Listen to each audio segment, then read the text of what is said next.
Welcome to Take Notice, Amplifying Black Stories. Thank you for listening. I'm your host, Allison Preisinger-Higgins. Let's begin by taking a moment to recognize, to take notice of the voices that are so often unheard. Land acknowledgement statements are an important part of honoring those whose land we now live and work on. I have chosen to begin each episode this way to spark ideas and keep these conversations in the front of our minds so that we may learn how to do better. I would like to acknowledge the land on which I created this recording and the recording of the interview in this episode. I would like to show gratitude to the traditional ancestral land of the Tulalip, Snohomish, Stillaguamish, Sauk-Suwattle, Shoalwater Bay, and Chinook tribes. Recognizing that these names are not the original names of the people of these areas, as I continue to learn how to better acknowledge Native people of these lands, I will adjust the wording at the beginning of each episode. I encourage listeners to research the land on which you live and are listening right now. Recognizing this is just the beginning. The mission of this project is to take notice, to listen, to hold space by amplifying Black stories, experiences, and voices. Conversations on family life, finding joy, and interests of folks in our country who encounter racism on a daily basis. A portion of these discussions will be dedicated to holding space for guests who are comfortable sharing their personal experiences with racism. Stories help us all learn and connect. We are here to listen, to take notice.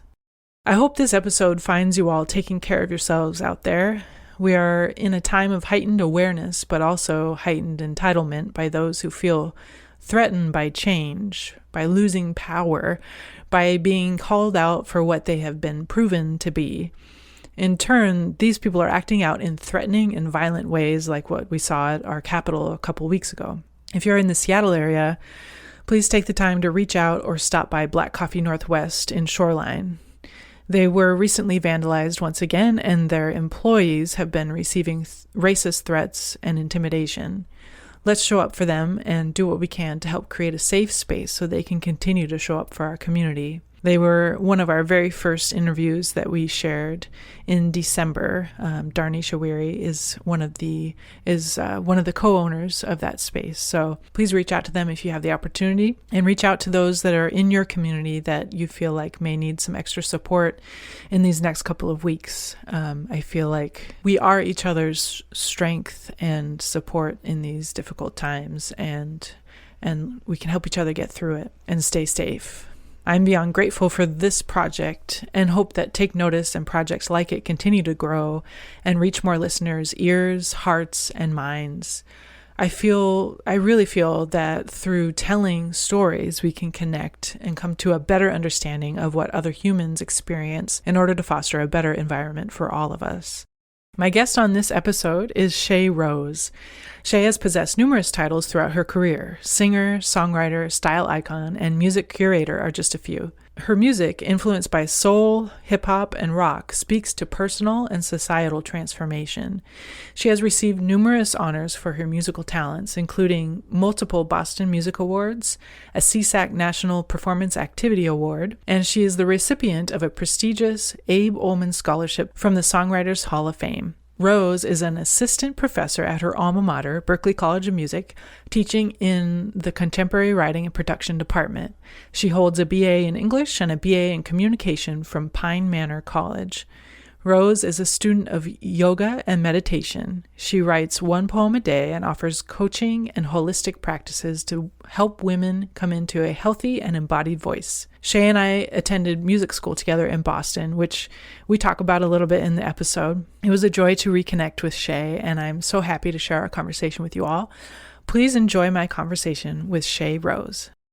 Take Notice would like to take the time to acknowledge Black-owned businesses, organizations, and artists. If you have a suggestion of who we should highlight during our episodes, please find us on social media or visit our website. Founded in 1909 in response to the ongoing violence against Black people around the country, the NAACP is the largest and most preeminent civil rights organization in the nation. With over 2,200 units and branches across the nation, along with well over 2 million activists, their mission is to secure the political, educational, social, and economic equality of rights in order to eliminate race-based discrimination and ensure the health and well-being of all persons. To find ways to get involved or donate, visit NAACP.org. Welcome, Shea. Thank you so much for joining me on Take Notice. I'm so excited to chat with you today. And how are you today? Oh, all is well. I'm actually enjoying a beautifully warm day here in Boston. We've been getting this extended warm summer weather, so Mm. I'm taking advantage of it as much as I can with long walks and hikes and things like that. So, yeah, all is well. Thank you. Thank you for having me. Absolutely. That sounds beautiful. We've definitely hit the rain season here in the Seattle area, so I'm envious. Though it's sunny right now. Um, awesome. Well, it's been a number of years. We met back in music school in Boston, and we didn't spend a whole ton of time together, but we definitely connected. And I was just really excited to chat with you and kind of catch up on how things have been since then. But since I know you, but maybe other people don't, how about we get into your background and where you grew up and who you were surrounded by growing up? Sure. So, I was born here in Boston, Massachusetts. Um, and my formative years, I grew up in a hybrid of like urban inner city Boston, and then transitioned when I was 12 years old, about sixth grade, to the suburbs, about 25 minutes outside of Boston, a suburb called Braintree. And I grew up with my mom and dad and my two brothers. Um, my mother is a Southern woman. She grew up in Alabama, so there's a lot of rich history there. And my father grew up here in Boston. And that side of the family, I have a little more information about what their journey was coming here to the United States. So my father is a second generation. His father was born in Barbados. Mm. Actually, so my father was first generation, actually. That's yeah. And Oh, okay. so yeah, so I have like this hybrid of like island Caribbean culture mixed with Southern hospitality and warmth. Mm. And so in that respect, a household with a lot of love and culture and music and food Hmm. and laughter. Yeah. That sounds sweet. Growing up, what did your parents do in Boston? Yeah, so both my parents are blue collar workers. They're now both retired, so they were blue collar workers. My Mm-hmm. father worked for the Massachusetts Bay Transportation Authority. It's called the MBTA, so that's our public transit system. Mm-hmm. And my mother worked for General Motors. So as I'm actually speaking this out to you for the first time, I'm like, they both were in transportation industries. Literally, that just like connected at this moment in the strangest way. Oh, that's Oh amazing. my gosh. Uh, So like, they hardworking blue collar family, both put in their over 20 years of time and are now retired. that's awesome. Oh, that's so funny. Yeah, isn't it funny the things that you don't recognize when you're a kid and you're just like, well, this is just what it is, and then you're like, wait a second. Right, right. You kind of start to see the connections and Yeah. even in this season right now, pulled back, an older adult.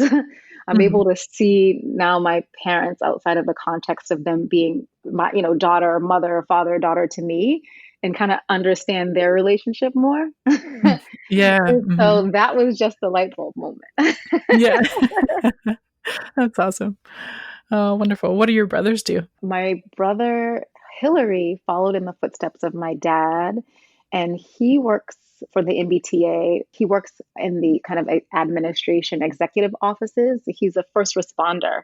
So if Mm. there's something going on the buses or an emergency, he's the one that's watching all of the stations and everything that goes on. And then my brother Daniel is also on the front lines as a first responder. He's a police officer.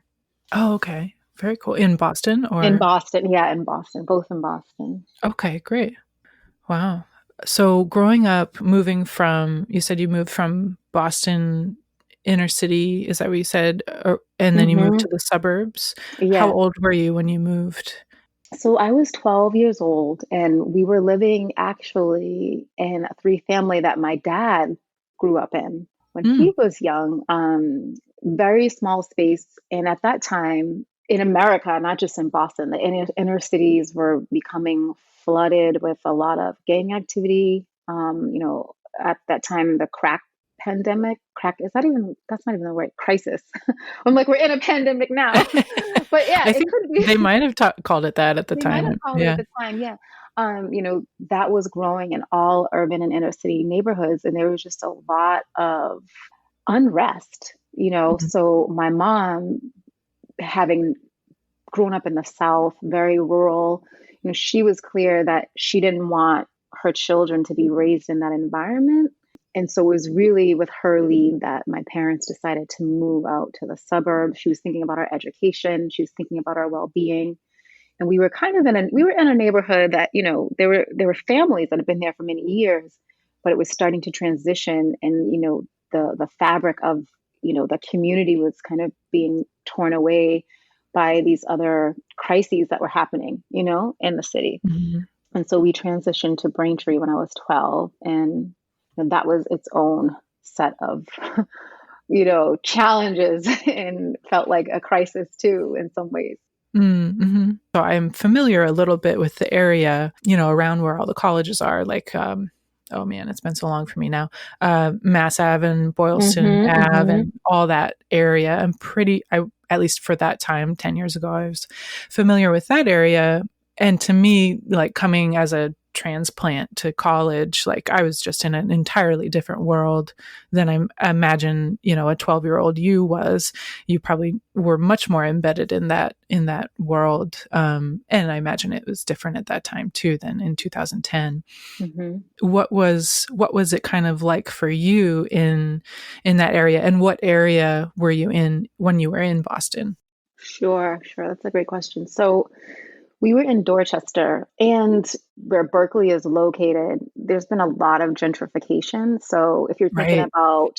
about, for those of you who don't know Boston, Mass Mhm. Ave is a street that just runs from the beginning of what you would call like inner city Boston, and it goes straight through Cambridge and Arlington and all of these kind of suburbs and more affluent neighborhoods. And a lot of Boston is sectioned that way.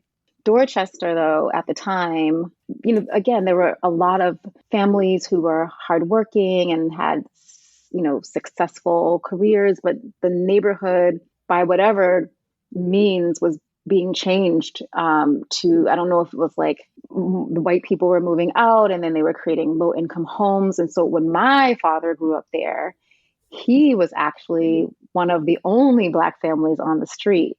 And his Mm. mother was white, and my grandfather was from Barbados, Asian. Okay. Even that transition from my father growing up in that same neighborhood to us growing up in Dorchester in that neighborhood was so drastic. So my recollection was that it definitely felt dangerous. It didn't feel safe.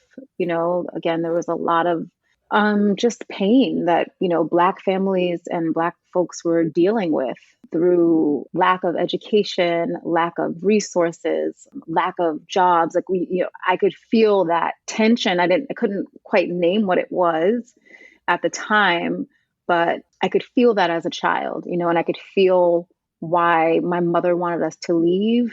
And when we moved to Braintree, there was a relief that we Mm. had made this transition, but quickly that pivoted because we were up against a different kind of challenge, which was a great deal of racism and bias, with us being now the first Black family on the street that we moved to. Right.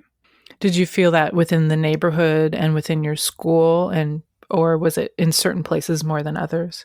Oh, it was everywhere in Mm. Braintree. I mean, it was so, to share with you demographically, Braintree is a suburb. It's mainly Irish Catholic. Hmm. There's also a lot of Italian, so that like the wealthy families are affluence, from my understanding, are like more of the Italian roots, and folks who have built their family legacy from Italy to America and then in Boston. But it was bad. I mean, one of the first weeks or months we were there, my mom and two brothers, we were walking to this little bakery down the street called What's Cookin'. Mm. And it's my mother with her three children, and driving past the car, somebody shouts out the N word, Hmm. and kept driving, you know. So that was a definitely, I didn't feel threatened by it because I still didn't quite understand the potency of that word, but I knew I felt the shift in my mom, you know. Right. Hmm. And also at that time when we moved, there was this very famous, unfortunately horrific story about a pregnant woman who had been murdered outside of Brigham and Women's Hospital, one of the Mm. top hospitals in Boston. And her husband called in and said that it was a black man. So the city basically shut down, and there was a like a bounty on the heads of all black men, Oh, if you wow. fit the description or not, in Boston. And we had moved in Braintree like right at this time. It was like all happening within a month. And so they found a black man. They basically convicted by public opinion. And then within weeks, there was some investigation that revealed that the husband actually killed his wife.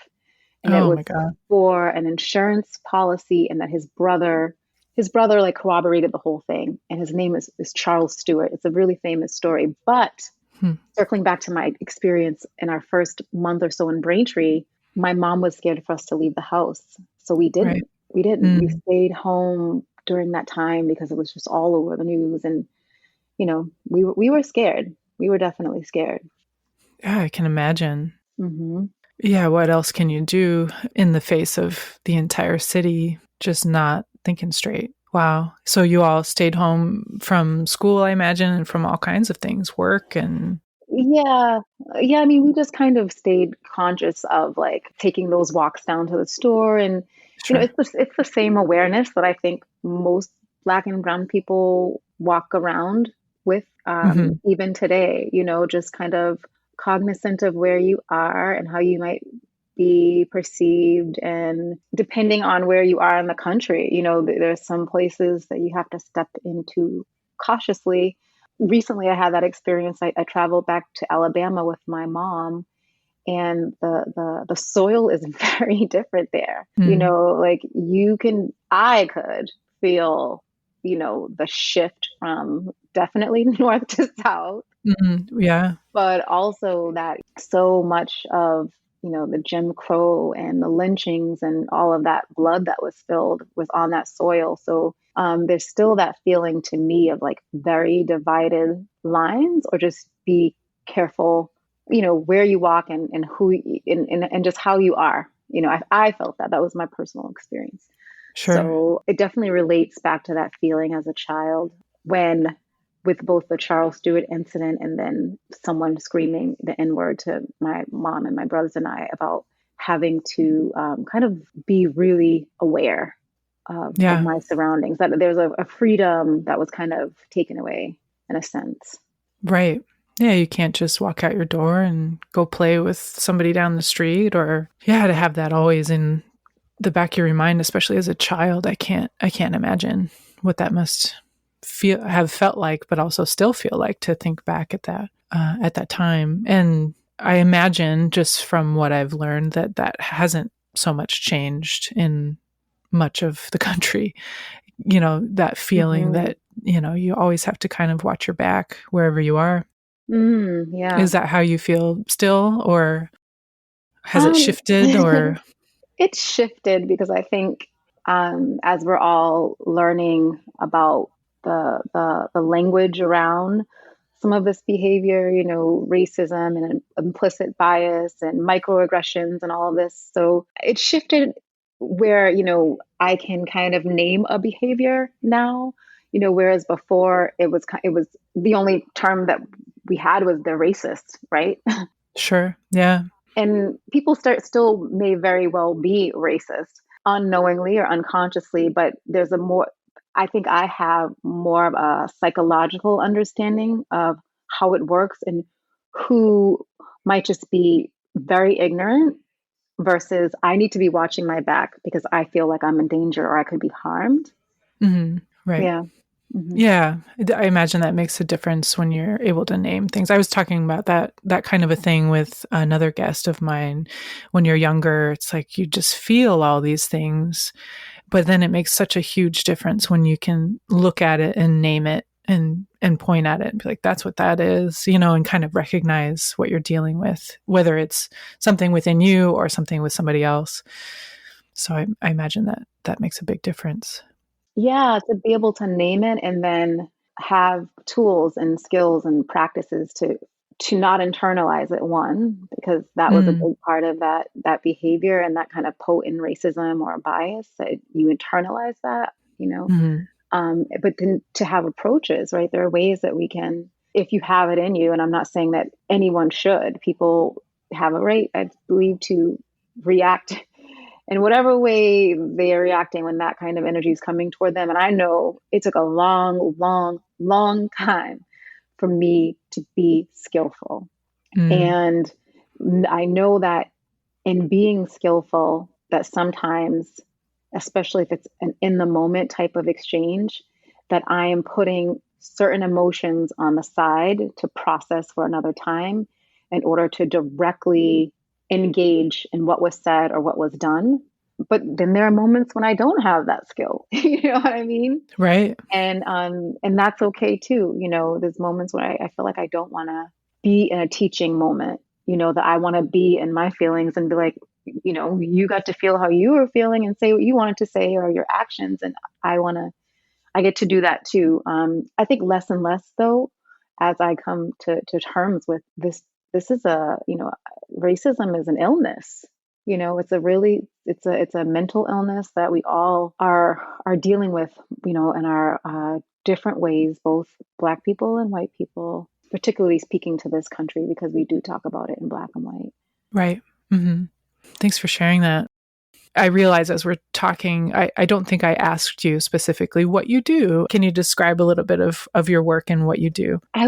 I guess now, like since graduating from Berklee, it's evolved so much. Hmm. I would say that my instrument and my practice is in voice, and that manifests in several ways and has grown over the years. So, of course, through the music and singing songs and writing songs and performing, but it's also evolved into a practice that I call embodied voice. And what that is kind of marrying movement, journaling, drawing, anything that helps you to bring authentic voice into your life so that you're speaking from a place of centeredness, truth, groundedness, and that I believe that, energy is can be great and flowing and enriching, and energy can also get stuck. And I feel like, especially Black Black woman, and all the other ways that I might be identified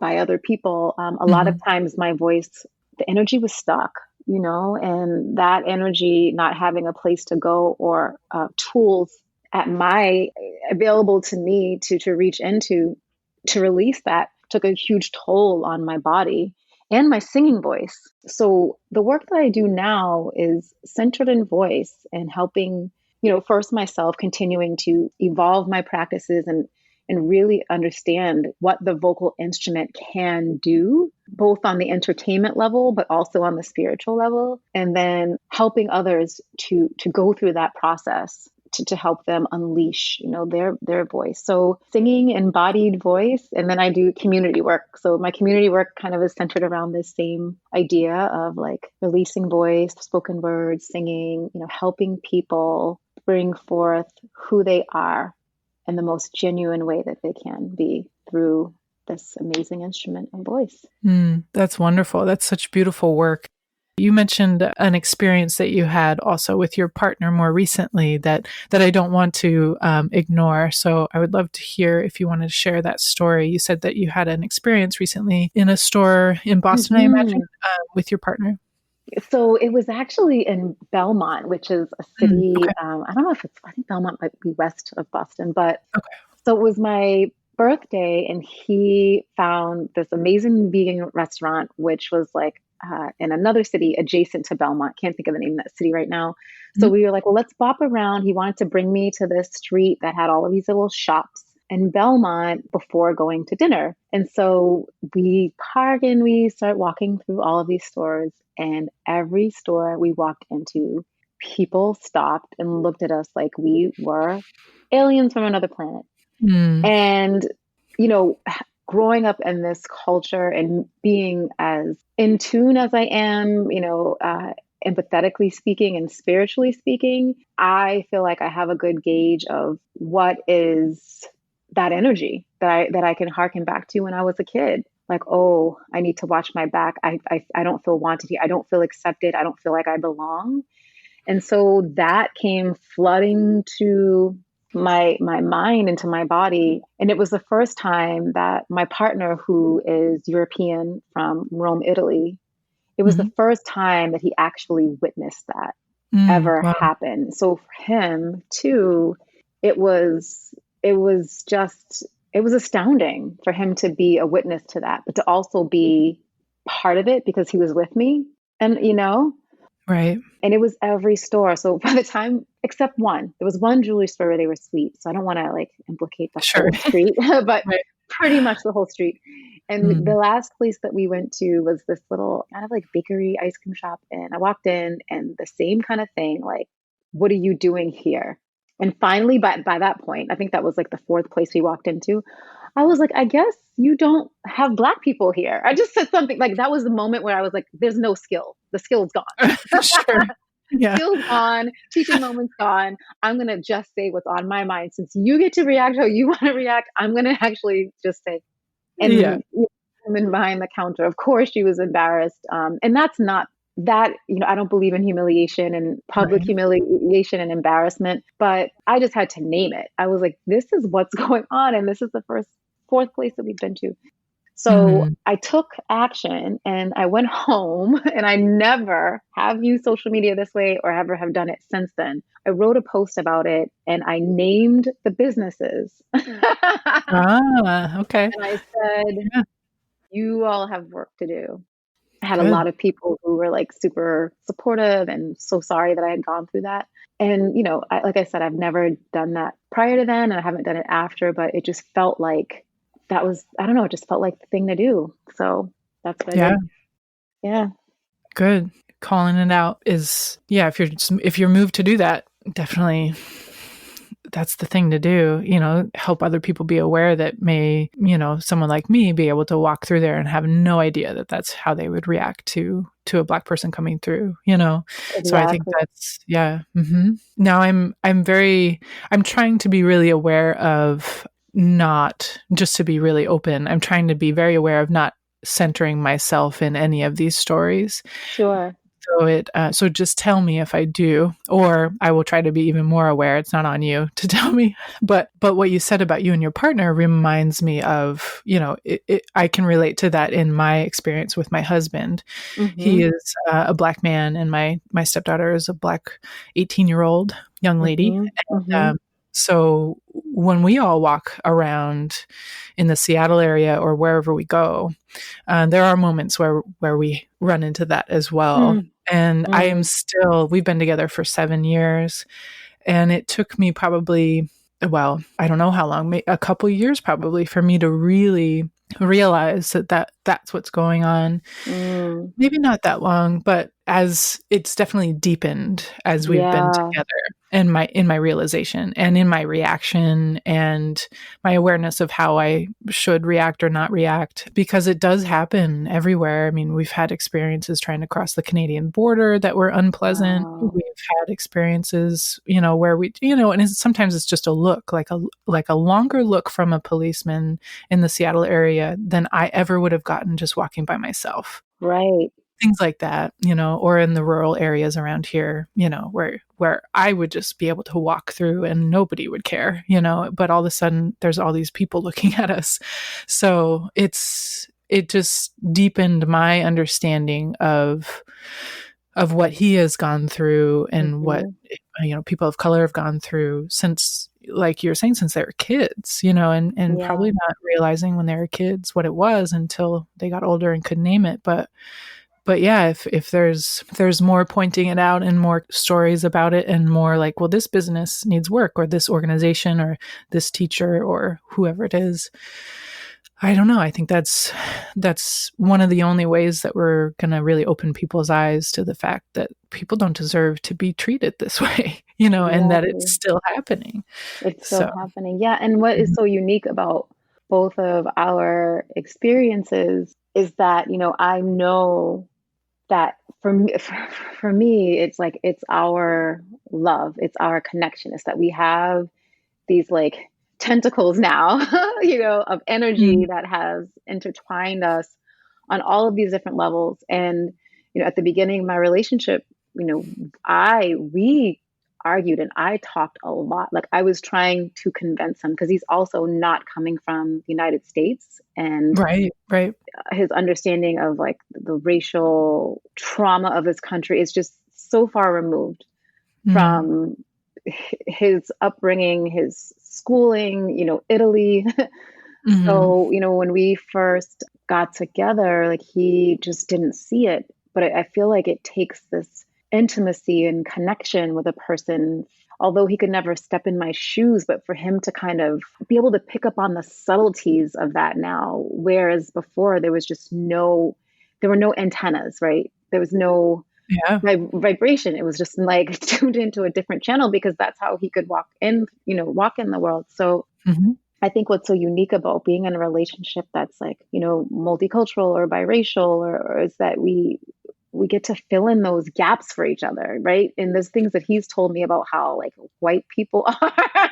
I don't Mhm. laugh, but there's some things that he tells me and I was like, really? Like I knew this is the training or this is really, I mean, it Yeah. wasn't really like surprising, but the validation was like, huh, that's what I Mhm, thought, right, mhm, right.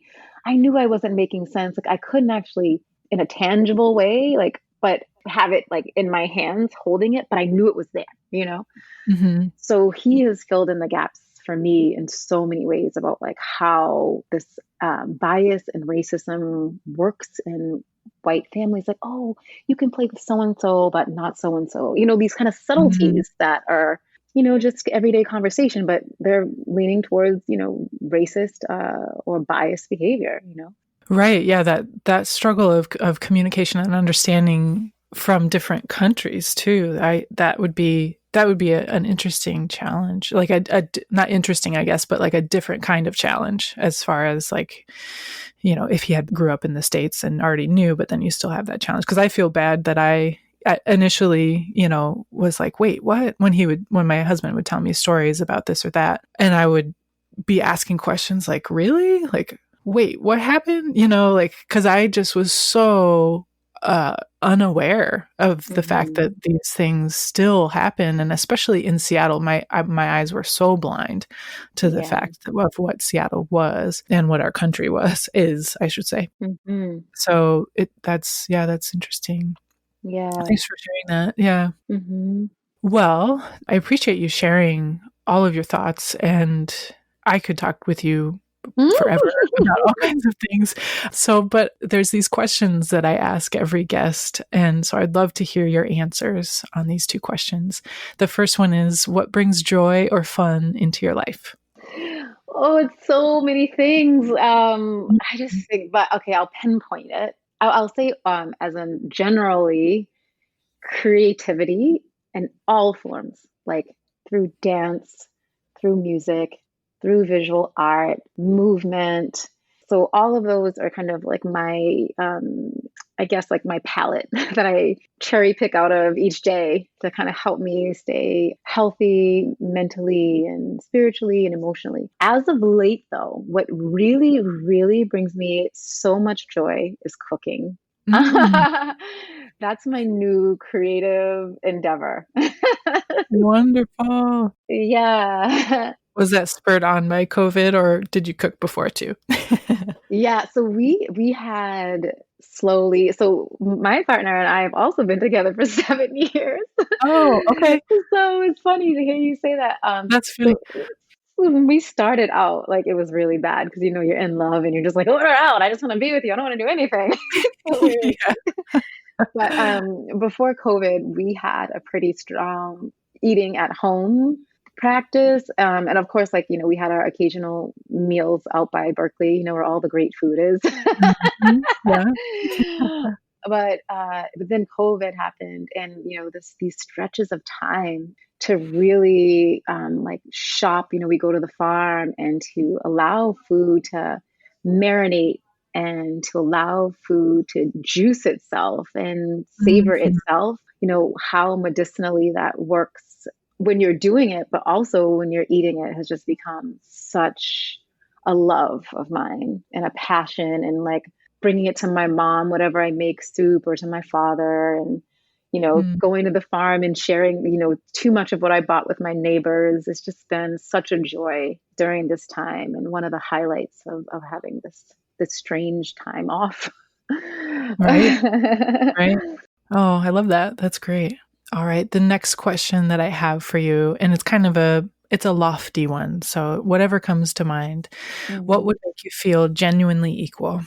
Gosh, you know, I think I'm aware, like we're all aware that we're in form, right? We're in form for a very short amount of time on this earth, and the Mhm. form allows us to express some of these things I was talking about. Like it's an instrument that allows us to be creative.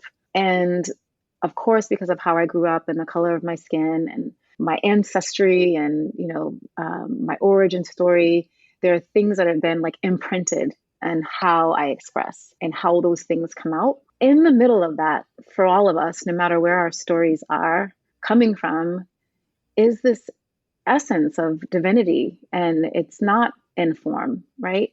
It's untouchable, and it's magical, and it's psychic, and it's, all of these things. It's the universe. It's looking up into the stars and seeing infinity and infinity, infinity, and knowing that we're somehow a part of that. That's what I wish for all of us, to be seen in that way. Obviously, be respected for the form that you're in and the story and all of those beautiful people who have deposited into, Shea or Allison being here today. But then take all of that away. How does Shea and Allison really connect? That to me is how I wish for the whole world to be seen and to feel that. That's a beautiful answer. Thank you. You're welcome. Oh, I love that. You made me tear up a little bit. Oh, thank you so much, Shay, Oh, for joining me and chatting with me. oh my gosh. Thank you. It's such Yeah. a joy to hear your voice. Yours too. Oh man, I was so glad to see you perform, even though, I could because of COVID, but a few weeks ago on that performance, and I of course can't think of the name of it right now, but yeah, I'm just so glad to connect with you again and hear your stories, and I really appreciate you spending the time to share for this project. Mm. Well, thank you for inviting me. Do you have any businesses or organizations that you want to kind of amplify or highlight before we're all done? So yes, absolutely. I'm in the process of taking this calling around voice and materializing it into a website, which is not easy. Sure. So because how do we put ourselves into these little square things on a screen? But that's what we're doing. And Mhm. so all of what I've been talking about is there and evolving. And so happy to speak with anyone who's interested in just going on that personal journey inward, and finding out, how to get in touch with their voice. One of my teachers I'd like to amplify, because she helped jumpstart this journey for me when I decided to step away from music and social media about 2016, which seems like the appropriate time to have done that. Glad I did that. Yeah. Her name is Wyoma. She has a practice called the African Healing Dance, and you can find her website. It's called AfricanHealingDance.com. Her name is Wyoma, Wyoma, and she also works remotely, but she's based here in Boston. She's an incredible resource. I have a friend, her name is Nina Hayes Yoga, incredible yoga instructor, vegan chef, all around healer. And then lastly, Uniqua Hardy. She does this thing called like spiritual business alignment. which I did a one-on-one session with her. And basically, it's aligning your spiritual walk and path with your business goals and visions. And it's a beautiful process. Uniqua Hardy is her name. And again, all of these people that I'm naming, they are working remotely if you're not in Boston. And they're not in Boston, actually. Only Wyoma is. Oh, okay. Yeah. Oh, wonderful. They all sound like folks that I would love to connect with. So I will definitely put their information on our website also so people can find that. And then people can find you through your website, shearose.com, SHEA Rose.com. Yes. Wonderful. Thank you, Shea, so much for being here. Thank you, Allison. Thank you for joining us for Take Notice, Amplifying Black Stories. Please subscribe and follow us on social media. We are at Take Notice Podcast. It would really help us out if you could take a couple of minutes to review our podcast. Thank you for your support. Take Notice, Amplifying Black Stories is produced, hosted, and edited by Allison Preisinger Higgins, co-produced by Amanda Ray. Music by Version Big 5 featuring Darius Higgins. Thank you for being with us, and thank you for taking notice.